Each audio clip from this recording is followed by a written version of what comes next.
Bonjour à toutes et à tous. J'espère que tout le monde va bien dans cette situation très particulière et compliquée qu'on vit tous actuellement. Bien sûr, on est ravis de vous accueillir sur ce webinaire. Je suis Patrice, responsable marketing chez Partout, et je suis accompagné de Sébastien, qui est responsable produit. Bonjour. Alors, dans les 20 prochaines minutes, on va aborder plusieurs parties. Donc, tout d'abord, on vous présentera rapidement l'intérêt de Google My Business. Ensuite, comment créer et valider les fiches pour un réseau d'enseignes. En 3, nos principales recommandations pour optimiser votre SEO local. Et en 4, avant les questions-réponses, on va prendre 5 minutes pour vous donner toutes les démarches à suivre en cette période de coronavirus. Et après, bien sûr, on aura beaucoup de temps à vous consacrer pour répondre à toutes vos questions. Donc, n'hésitez pas à les noter sur le chat. On les prendra toutes une par une pour y répondre.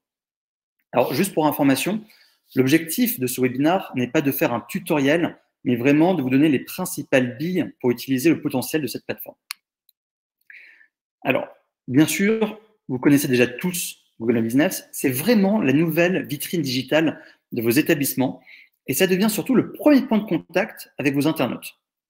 Et d'ailleurs, je pense que vous le voyez vous-même, quand vous faites une recherche locale, comme par exemple un magasin Leroy Merlin à Paris, ce sont les fiches Google qui vont apparaître en évidence. Donc, soit carrément dans votre propre site web, comme ce qu'on voit là à gauche sur le smartphone, soit avec une belle mise en avant, comme on le voit à droite sur la version desktop. En revanche, qu'est-ce qui vous permet d'apparaître dans les meilleurs résultats de recherche? Il y a 3 critères qui sont composés justement dans l'algorithme de Google. Le premier, c'est la distance, c'est-à-dire la distance entre l'établissement et la position géographique de l'internaute ou de la zone qu'il recherche. En 2, ce sera la pertinence, c'est-à-dire la cohérence entre la requête de l'internaute et les informations présentes en ligne.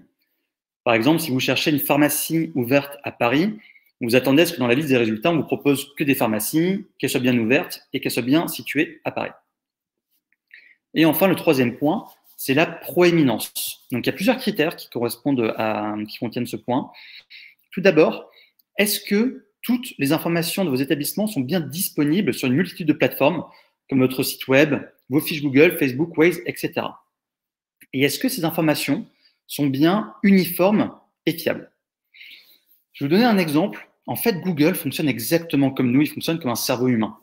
Par exemple, si demain, vous posez une question à un ami pour savoir si le supermarché Carrefour est bien ouvert demain, et que cette personne vous répond que oui, mais qu'en parallèle, vous avez également demandé à 2 autres amis qui, eux, vont vous répondre que non, vous allez estimer que cette information n'est pas fiable et vous n'allez pas la prendre en compte. Google fonctionne exactement de la même manière. Et le dernier point qui compose la prééminence, c'est l'e-réputation, c'est-à-dire la note moyenne de vos établissements, leur nombre d'avis et les réponses que vous y apportez. Alors, vous l'aurez compris, il y a vraiment un travail de référencement qui est essentiel pour apparaître dans les requêtes des internautes. Et d'ailleurs, la question que vous posez peut-être, c'est comment les internautes vous cherchent?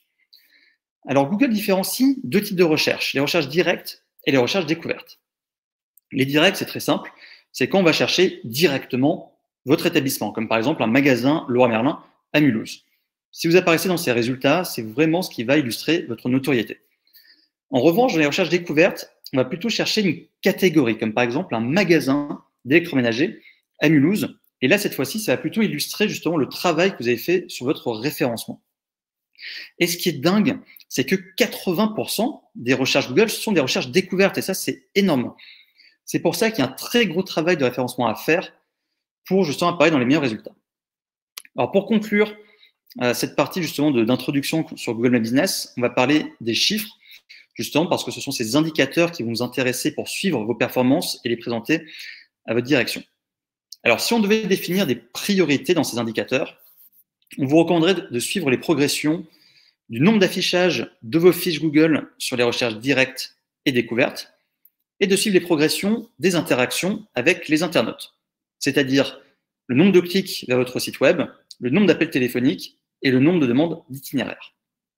Alors d'ailleurs, sur la droite, on vous a mis quelques exemples d'entreprises comme LCL, Carrefour, qui traquent justement ces KPI et qui voient justement leurs interactions clients progresser jusqu'à plus 64%. Cette progression, elle est énorme parce qu'ici, on va parler de centaines de milliers, voire même de millions d'interactions. Alors maintenant qu'on nous a présenté l'intérêt de Google My Business, on va voir ensemble quelles sont les grandes étapes à suivre pour créer et valider les fiches pour un réseau d'enseignes. Alors, il y a 6 grandes étapes qui composent ce pas à pas et justement, on va tout voir justement une par une étape par une étape pour vous présenter tout ça. Tout d'abord, il est vraiment essentiel de mener un audit de vos fiches. Je ne sais pas si vous avez ce chiffre en tête, mais il y a 80% des internautes qui consultent les fiches Google avant de décider de se rendre ou non dans un établissement. C'est-à-dire qu'un point de vente qui n'est pas référencé, c'est une perte considérable de chiffre d'affaires. Donc, il faut vraiment que vous posiez les questions et faire un point à date sur est-ce que vous gérez bien vos fiches? Sinon, est-ce que vous savez si elles existent? Et si elles existent, est-ce qu'elles ont bien propriétaire? Est-ce qu'elles sont bien mises à jour régulièrement? À partir de là, vous allez pouvoir passer à l'étape suivante, qui est de créer un référentiel de données qui sera votre source de vérité. Ce référentiel, ça peut être un fichier Excel, une base de données, un site internet. Bref, il faut absolument avoir un endroit avec des informations complètes, correctes et mises à jour régulièrement pour tous vos établissements.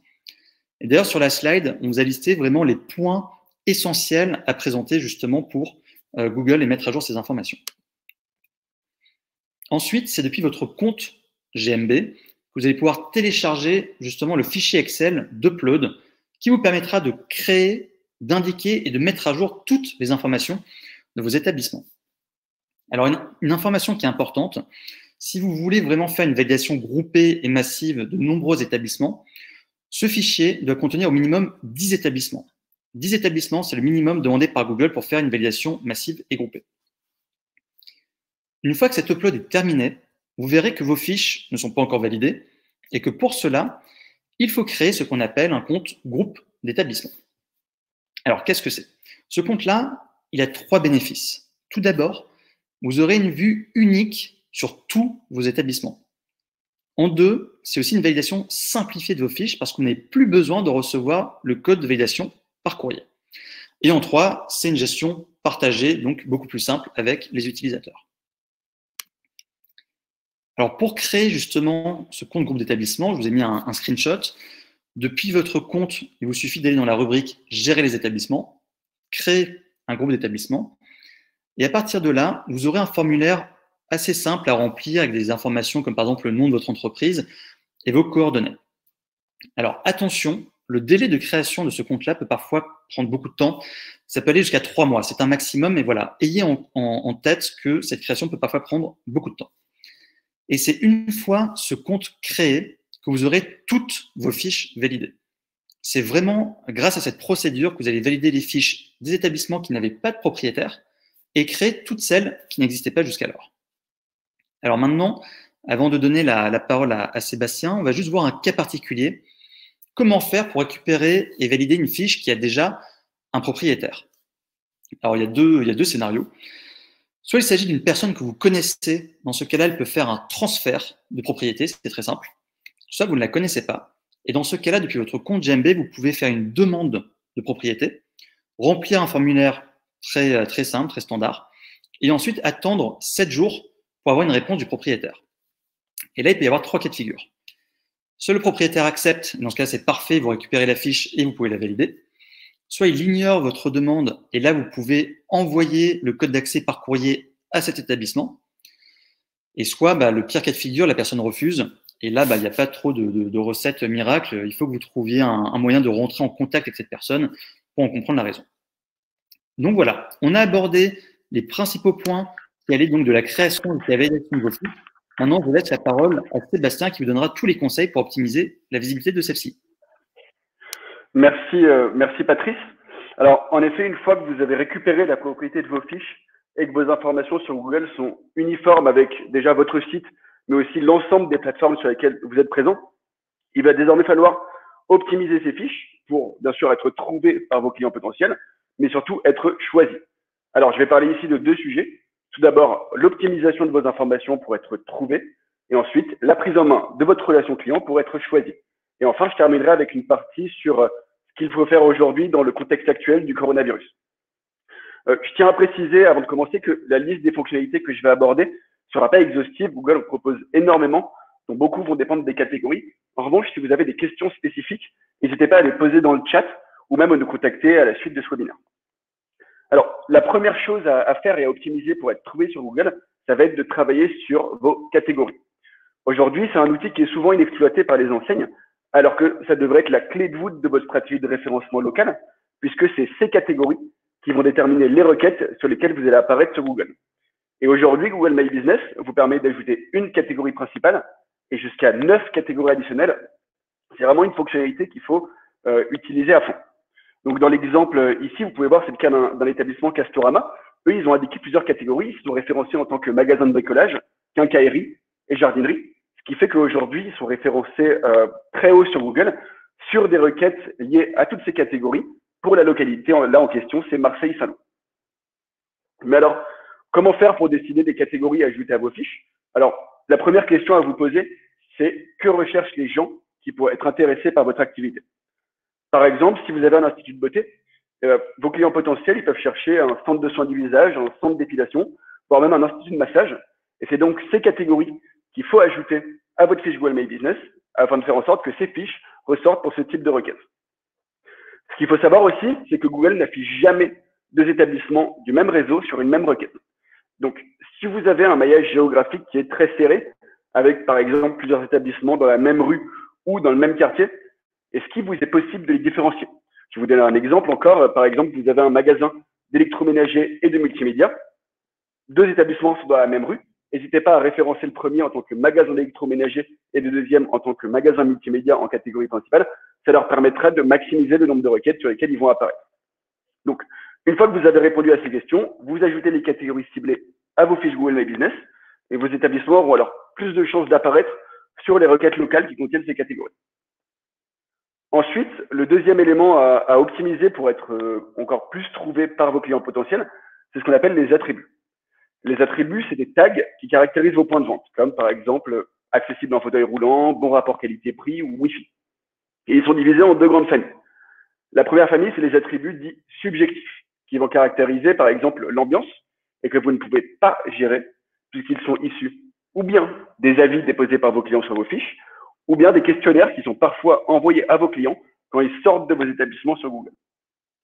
La deuxième grande famille d'attributs, c'est les attributs qualifiés d'objectifs, qui vont présenter par exemple le moyen de paiement ou l'accessibilité, et ceux-ci, vous pouvez directement les déterminer depuis votre back-office Google My Business. Alors, pourquoi est-ce que c'est intéressant? C'est particulièrement intéressant dans le cadre des recherches vocales, puisque ce qu'on sait aujourd'hui, c'est que les recherches vocales sont en général plus longues. Elles contiennent 4 à 5 termes, alors que les recherches on va taper dans la barre de recherche, elles contiennent en moyenne 2 à 3 termes. En effet, on va plutôt dire OK Google, je recherche un restaurant ouvert et accessible en fauteuil roulant avec le Wi-Fi. Alors que si on tapait dans sa barre de recherche, on taperait plus probablement restaurant à Paris. Si votre fiche contient ces attributs, donc spécifiés dans la première requête, elle aura beaucoup plus de chances d'apparaître sur ces requêtes. Ensuite, un autre élément qu'il est important d'optimiser pour maximiser le nombre de requêtes sur lesquelles vous allez apparaître, c'est les photos. Alors, tout le monde sait aujourd'hui que c'est important d'avoir une belle photo de couverture et un beau logo sur vos fiches. En revanche, ce que les enseignes et les établissements savent moins de manière générale, c'est qu'il y a un impact direct entre le nombre de photos sur une fiche et d'une part son référencement, c'est-à-dire son positionnement sur Google, mais aussi le nombre de contacts qu'elle va générer. Et cette courbe illustre, alors attendez, je vais changer la slide. Cette courbe l'illustre puisqu'il s'agit d'une étude qui est réalisée sur 45 000 établissements. Et on peut voir ici que les établissements avec 100 photos apparaissent en moyenne dans 7 fois plus de recherches découvertes. Donc les recherches découvertes, je rappelle que c'est des recherches qui sont liées à la catégorie de l'établissement, que la moyenne, alors que celles qui n'en ont qu'une apparaissent en moyenne dans 2 fois moins de recherches découvertes que la moyenne. Donc nous, ce qu'on vous recommande, c'est vraiment de mettre un maximum de photos sur vos fiches. Et enfin, le dernier point que je vais aborder dans le cadre de l'optimisation pour être trouvé, c'est les horaires exceptionnels, un sujet qui est particulièrement intéressant étant donné le contexte actuel. Alors, il y a 2 cas qui peuvent se présenter pour lesquels il faut ajouter des horaires exceptionnels.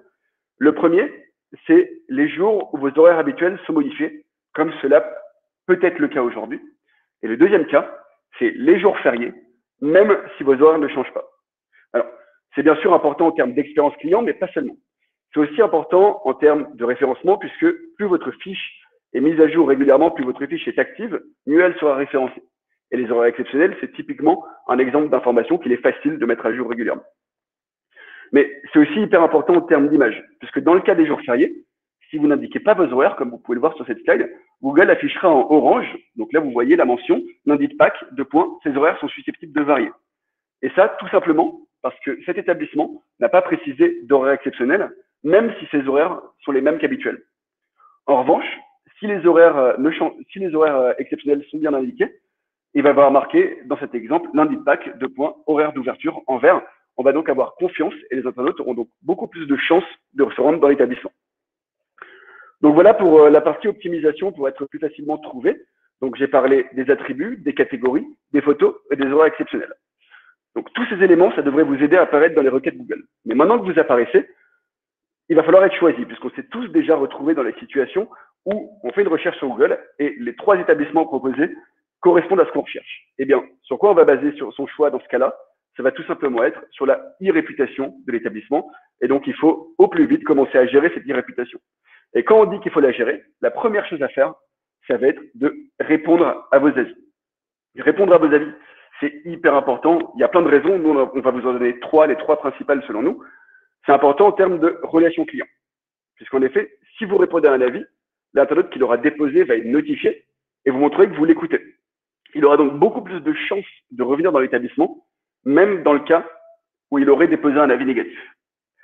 Aussi, c'est hyper important en termes d'image de marque, puisque aujourd'hui, il y a 97% des internautes qui lisent les avis, qui lisent aussi les réponses qui y sont apportées. Donc aujourd'hui, quand vous répondez à un avis, vous ne pouvez pas que répondre à une personne qui a déposé un avis, mais vous envoyez également un message aux centaines d'internautes qui liront votre réponse par la suite. Et enfin, c'est également important en termes de référencement, de la même manière que les horaires exceptionnels, puisque répondre aux avis, ça va montrer que vous êtes actif, et Google aime les fiches actives, et donc plus vous êtes actif, plus votre fiche remontera dans les résultats. En revanche, comme vous l'imaginez, il suffit pas simplement de répondre à ces avis pour être choisi, mais il faut essayer aussi d'agir sur le nombre d'avis et sur sa note moyenne sur Google. Et pour ce faire, alors, ça paraît assez évident comme ça, mais il suffit de demander à vos clients. Mais alors, il y a des bonnes façons de demander, il y a des moins bonnes façons de demander. Aujourd'hui, vous pouvez commencer, bien sûr, par demander à l'oral. L'avantage, c'est que ça ne coûte rien. En revanche, la limite, c'est que ça aura probablement un retour sur investissement très faible. En revanche, si vous demandez à 100 personnes et que vous arrivez à générer un avis, c'est toujours ça de gagner. La deuxième solution, qui est aujourd'hui très communément utilisée par les réseaux, ça va être d'envoyer des invitations en masse par email. Alors là, je vais m'arrêter un peu là-dessus. Nous, chez Partout, on vous recommande vraiment de ne pas faire ça. En fait, depuis 2018, Google a durci ses guidelines en termes de dépôt d'avis et interdit d'envoyer des invitations en masse au dépôt d'avis. Il qualifie ça de review gating, c'est-à-dire un procédé qui vise à fausser l'algorithme de Google. Et si demain, dans un mois ou dans un an, Google venait à détecter que vous avez généré des avis en envoyant des invitations en masse, eh bien, il pourrait tout simplement déréférencer votre fiche. Et dans ce cas, tous les investissements que vous aurez faits pour optimiser les informations, gagner des avis seront perdus et vous repartirez de zéro. Et donc, nous, la solution qu'on pense la plus adaptée et celle qu'on teste actuellement avec nos clients, c'est d'envoyer des invitations par SMS au compte-gouttes dès la sortie du magasin. Alors, le SMS, c'est un média qui est hyper intéressant, tout d'abord en termes de taux d'ouverture, puisque le SMS, il a un taux d'ouverture de 94% contre seulement 14% pour le mail. Et il y a un autre aspect qui est intéressant, c'est l'aspect immédiateté. C'est-à-dire que quand on reçoit un SMS, on va tout de suite l'ouvrir. Donc, s'il est envoyé au bon moment, c'est-à-dire quand la personne est encore dans le magasin et qu'elle vient d'en sortir, l'expérience sera encore fraîche dans sa tête et elle sera du coup beaucoup plus apte à déposer un avis. Alors que si on leur envoie un mail, potentiellement, elle va l'ouvrir un jour, 2 jours après. Et dans ce cas-là, l'expérience ne sera plus fraîche et il y a des grandes chances qu'il ne dépose pas l'avis.